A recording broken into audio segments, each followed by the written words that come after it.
All right, it is June. I know I've been sitting with that for a few days because it genuinely doesn't feel real. This past year has been a lot. The practice, two podcasts, three kids, Gabby's senior year happening in the background of all of it. I've been in full output mode for so long, I don't think I even noticed how much I was carrying until things started to slow down a little. And I'm like, oh my gosh, is this what breathing feels like? There's this weird thing that happens when you come out of a really full season. You expect to feel relief, and there is relief, but there's also this almost uncomfortable stillness, like your nervous system doesn't quite trust it yet. It's still waiting for the next thing on the list. And I know that's exactly why I wanted to talk about June, because there's a part of me that knows it's time to exhale. I can feel it, but actually letting myself do it fully without immediately filling up the space, that's the work. I think that's the work. And so this June feels different to me. It feels like permission, not to stop, not to disappear, but just to actually be in my life instead of running it. And I think a lot of you know exactly what I mean by that. Jess, this is exactly where I want to start this month. I think we kind of talked about this even a little bit last year in June in our Yes, previous season, totally. because what you're describing, actually being present for the moment instead of managing it, which is where we spend a lot of our time, that's the whole thing. So, welcome back to Chasing Brighter. I'm Kelly. And I'm Jessica, and it is June. Summer is here. And this month, we are talking about joy, intentional living, and what it looks like to slow down before life forces you to. So let's get into it. So I want to name something that I really think is true. Most of us don't slow down voluntarily. We slow down when we're forced to, whether we're sick or there's a crisis. I also think that's why a lot of us like to travel, where sometimes that forces us to slow down, where our options are removed. It's kind of why I think a lot of people liked COVID when things shut down, right? Things get moved.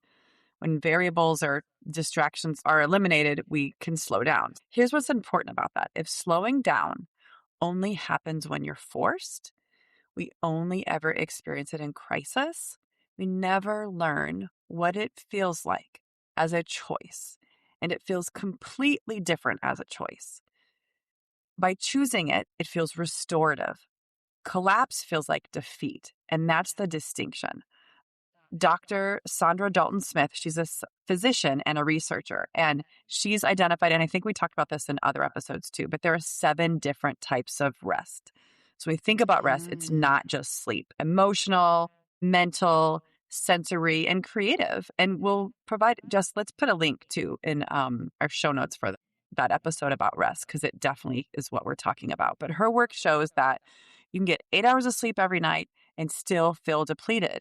And so these other types of rest that we're talking about isn't just napping, but it's about choosing to stop before you break. The cultural story most of us absorb goes something like this.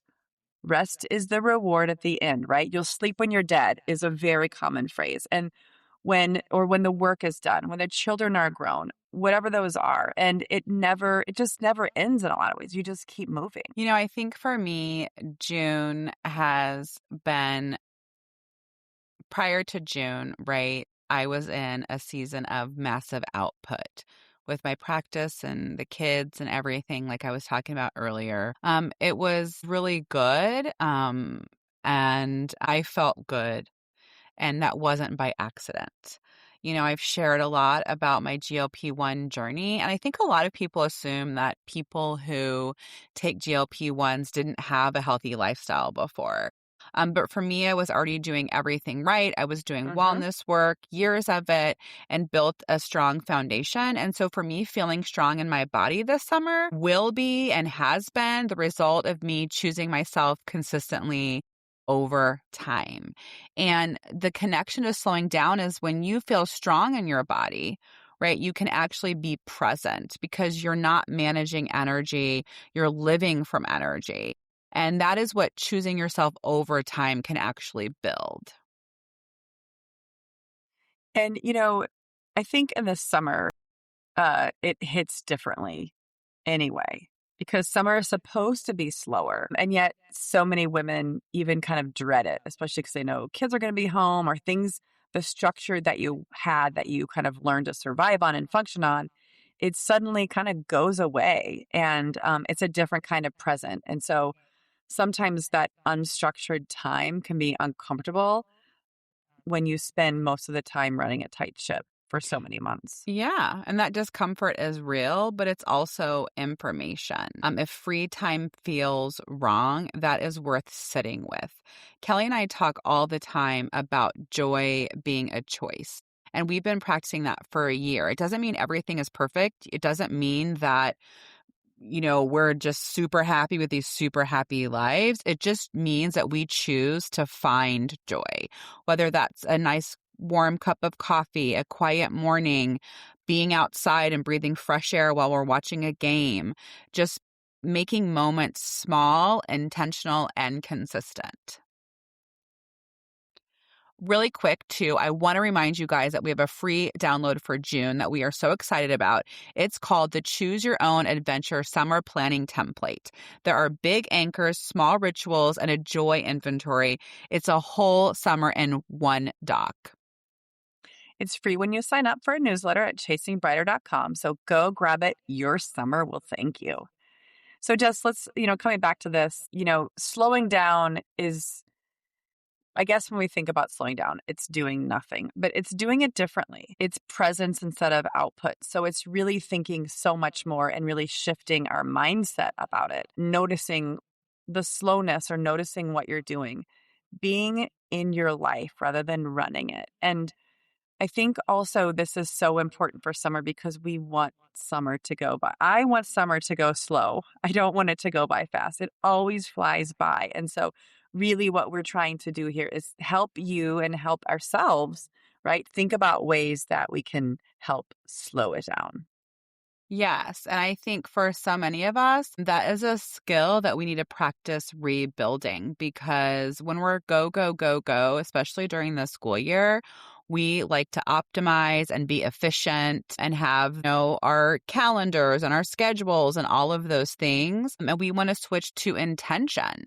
And so what slowing down looks like in real life is protecting morning coffee, not checking your phone until you're ready, letting moments actually land instead of thinking we have to just be documenting it. And so this month is the practice of making small, gentle, non-performance based moments.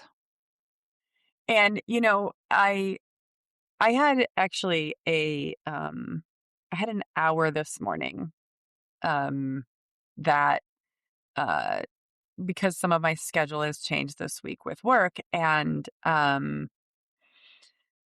my first instinct was to just be on my phone and, you know, do some shopping or check social media.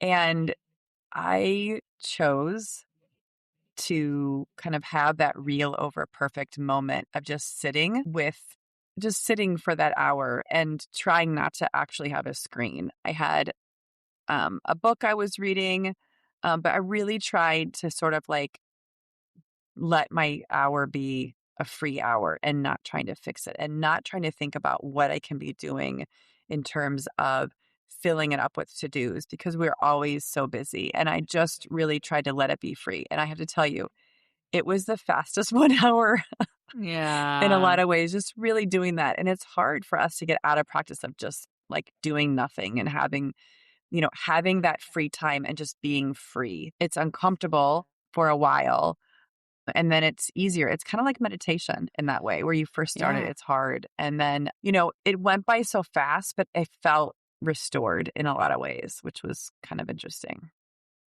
My real over perfect moment is I found that I had some free time and I like to fill it and be productive, as you know. And my husband was getting done with work early, and I had about an hour and a half on my schedule, and there is a deli.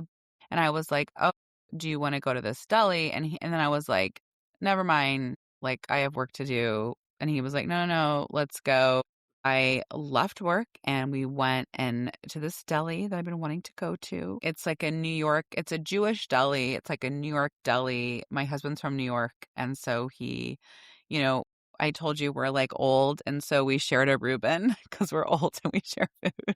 And I just didn't want to like be high maintenance with gluten free. So I just ate the inside of it, and we wanted to check that out. And so I think for me, it was like when I found myself having time, I often fill it because there's always things to do and to-do Mhm. lists to have. And Mhm. so having lunch with him, I'll do that sometimes.